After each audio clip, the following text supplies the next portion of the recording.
അബി നീ എന്താ ഇത്രയും നാൾ എന്നെ പറ്റിക്കായിരുന്നു. എനിക്ക് ആരുമില്ല. എന്തിനാടാ എന്റെ അടുത്ത് ഇങ്ങനെയൊക്കെ ചെയ്യണേ? എന്നാ ഞാൻ ഒഴിവാക്കാൻ നോക്കിയില്ലേ, നീ അല്ലേ വീണ്ടും കരഞ്ഞോണ്ട് കരുതാ.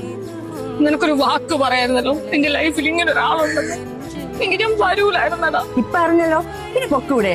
എന്റെ ചെറുക്കനെ മയക്ക് കയ്യിലെടുത്തിട്ട് അവൾ പറയാനായിട്ടില്ലേ? എനിക്ക് നിന്നോടൊന്നും പറയില്ല. ഞാൻ അബിയോടെ സംസാരിക്കുന്നേ. അബി, നീ ഇത് കണ്ട? നീ എനിക്ക് ആദ്യമായിട്ട് തന്ന ഗിഫ്റ്റാ. ഞാൻ ഇതുവരെ ഇത് ഊരി വെച്ചിട്ട് പോലും. എനിക്കിത് അത്ര ഇഷ്ടമാണ്. അതിനേക്കാൾ ഇഷ്ടമാണ് എനിക്ക് നിന്നെ. എനിക്ക് നിന്നോടൊന്നും പറയാനില്ല. അടുത്ത് ഓരോന്നും പറഞ്ഞ് വീണ്ടും മയക്കാൻ വന്നിരിക്കണോ? നീ ഒന്ന് പൊട്ടി.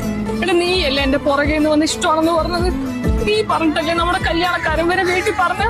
എനിക്ക് അപ്പോഴും തോന്നിയ അപ്പുറം. എനിക്കിപ്പോ അറിയണം, നിനക്ക് ഞാൻ വേണോ ഇവള് വേണോന്ന്. ദീ, അവൻ എന്നെ മതി. നിന്നെ പോലത്തെ 1 വർഷത്തെ പ്രണയമൊന്നുമല്ല, നമ്മൾ തമ്മിൽ 4 വർഷത്തെ പ്രണയ. അവനൊരു ചെറിയൊരു തെറ്റ് പറ്റിപ്പോയി. അതും ഞാൻ പിണങ്ങിയിരുന്നപ്പോ. അപ്പൊ പറ്റിയ തെറ്റാണ് നീ. എന്തെങ്കിലും ഒന്ന് പറയാത്ത. എനിക്ക് നീ ഇല്ലാതെ പറ്റൂലടാ. കാലു പിടിക്കാടാ. എനിക്ക് നിന്നെ അത്ര ഇഷ്ടമാണ്. വീട്ടിട്ട് പോവാൻ നാണോ ഇല്ലേടി നിനക്ക് ഇങ്ങനെ കടിച്ചു കിടക്കാൻ?